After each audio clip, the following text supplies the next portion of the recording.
Welcome back YouTube to PsychRockCentral, where psych rock lives on. Today we're going to be going over the Osees Carrion Crawler / The Dream, which was released in 2011. Excuse me.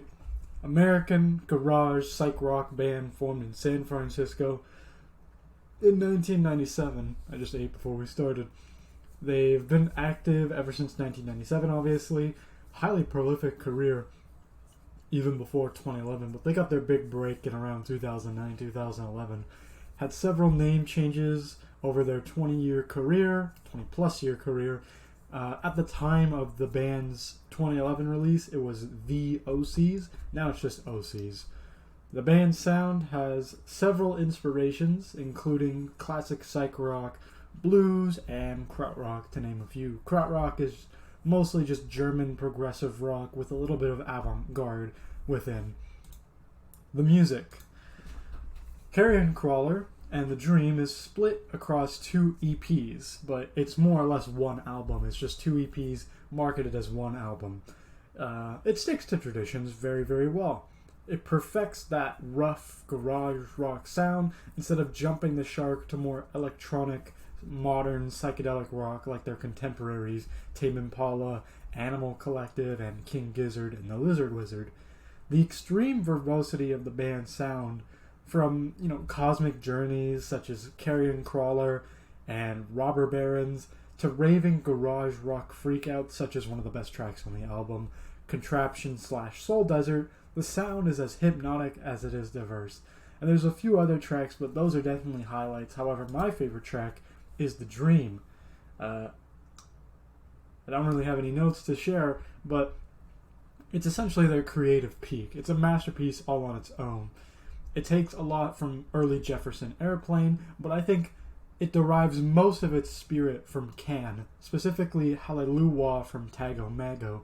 It sounds like a much shorter but much more ferocious version of Damo Suzuki's vocals and Jackie Lisbeth's drumming. It's a very motoric drum beat with extremely high-pitched but also kind of bombastic lyrics. The guitar is in a very hypnotic, rhythmic sort of staccato. The vocals are falsetto. It's mesmerizing. I think a lot of this album has a very desert vibe, like you're stuck in the middle of a desert, but there's a rock band playing near an oasis. That's the kind of stuff I imagine when I listen to this record, and The Dream is no exception. It pulls a lot from Can, Jefferson Airplane, maybe even a little bit of Jimi Hendrix with the blues guitar, but overall, fantastic blend of all 3 of these unique styles. But I just like it mostly because it sounds like a Can track, like a track that Damo Suzuki would have had vocals on, and I love Hallelujah. I think when we go over Tago Mago in the near future, I'll tell you all about how much I love that fucking track, Hallelujah. But for now, Dream, masterpiece. Nearly 7 minutes long.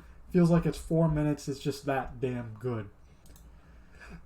Closing thoughts.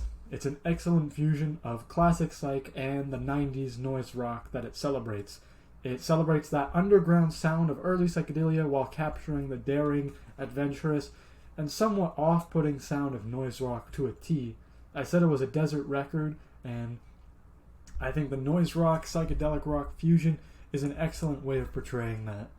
The band's creative peak, in my opinion. They never really had anything that was better, even before or after.